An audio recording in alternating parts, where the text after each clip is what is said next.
আজ আপনাদের সাথে শেয়ার করব চায়ের সাথে খাওয়ার জন্য একটি পাঁপড় রেসিপি, যেটা সকালে হোক বা বিকেলের চায়ের আড্ডায় এই পাঁপড়গুলো থাকলে আর কিছুই লাগবে না।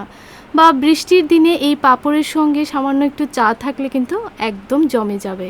তো বন্ধুরা, একদম সহজে আপনারা এই পাঁপড়গুলো বানিয়ে নিতে পারবেন। আর কতটা মুচমুচে হয়েছে দেখুন একবার। আর এইভাবে পাঁপড় বানিয়ে কিন্তু 6 মাস রেখে খেতে পারবেন, একদমই খারাপ হবে না।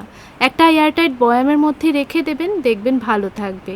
দেরি না করে চলুন তাহলে পাঁপড়গুলো কিভাবে তৈরি করেছি দেখে নেওয়া যাক। প্রথমে একটা বাটির মধ্যে নিয়ে নিচ্ছি মেজারিং কাপ মেপে 1 কাপ সুজি। এখানে চিকন দানার সুজিটা নিলে ভালো হয়। সেম কাপ দিয়ে দিলাম আটা 1 কাপ। আর এখানে চাইলে আটার পরিবর্তে ময়দাটাও ব্যবহার করতে পারবেন। সামান্য একটু নুন দিয়ে দিলাম, নুনটা আপনাদের স্বাদ বুঝে দিয়ে দেবেন। আর 1 টেবিল স্পুন সাদা তেল দিয়ে দিলাম। এখন এই দেখুন, ঠিক এই রকমভাবে হাত দিয়ে ঘষে ঘষে তেলটাকে ভালো করে কিন্তু মিশিয়ে নিতে হবে। ময়ানটা যত ভালো করে দেবেন, দেখবেন পাঁপড়গুলো ততটাই খাস্তা মুচমুচে তৈরি হবে।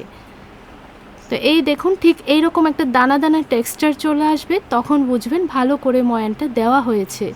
এখন অল্প অল্প জল দিয়ে একটা ডো তৈরি করে নেব। আর এই ডোটাকে কিন্তু একদম টাইট করে মাখতে হবে। আর সফট করে মাখলে পাঁপড়গুলো ততটা খাস্তা তৈরি হবে না। তো দেখুন, ভালো করে ঠেসে ঠেসে মেখে নিচ্ছি। একদম অল্প অল্প জল দিয়ে এইভাবে ঠেসে ঠেসে ভালো করে মেখে নেবেন। আর কতটা টাইট হয়েছে আপনাদেরকে একটু দেখিয়ে দিচ্ছি। একটা কিচেন স্লেপের উপর নিয়ে এইভাবে ভালো করে মেখে নেবেন। এই দেখুন, ঠিক এই রকম করে মাখতে হবে। এখন কিচেন স্লেপের উপর রেখে পাতলা করে বেলে নিচ্ছি। একদম পাতলা করে বেলবেন, তাহলে দেখবেন পাঁপড়গুলো মুচমুচে হবে আর সবগুলো পাঁপড় খুব সুন্দরভাবে ফুলবে। আর আপনারা যদি ফুলিয়ে পাঁপড়গুলো তৈরি করতে না চান, তাহলে মাঝখানে একটু কাঁটা চামচ দিয়ে ছিদ্র করে দেবেন, তাহলে দেখবেন পাঁপড়গুলো আর ফুলবে না। এখন ছোট একটা গ্লাস দিয়ে এইভাবে কেটে নিয়েছি। চাইলে কুকি কাটার দিয়েও কেটে নিতে পারেন। এখন একটা প্লেটের মধ্যে সবগুলো পাঁপড় নিয়ে নিলাম। বাকি ডোটা দিয়েও একই রকমভাবে পাঁপড়গুলো বানিয়ে নেব। তো তেলটাকে ভালোভাবে গরম করবেন, তারপর এক এক করে পাঁপড়গুলো দেবেন। আর দেওয়ার সঙ্গে সঙ্গে দেখুন কত সুন্দরভাবে এগুলো ফুলে উঠছে। তেলটাকে ভালো করে গরম করে দেবেন, তাহলে দেখবেন এইভাবে সবগুলো পাঁপড় ফুলে উঠবে।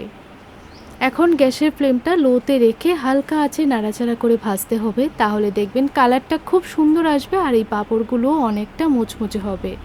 এইভাবে পাঁপড়গুলো ভাজলে কিন্তু 6 মাস আপনারা রেখে খেতে পারবেন, একদমই খারাপ হবে না।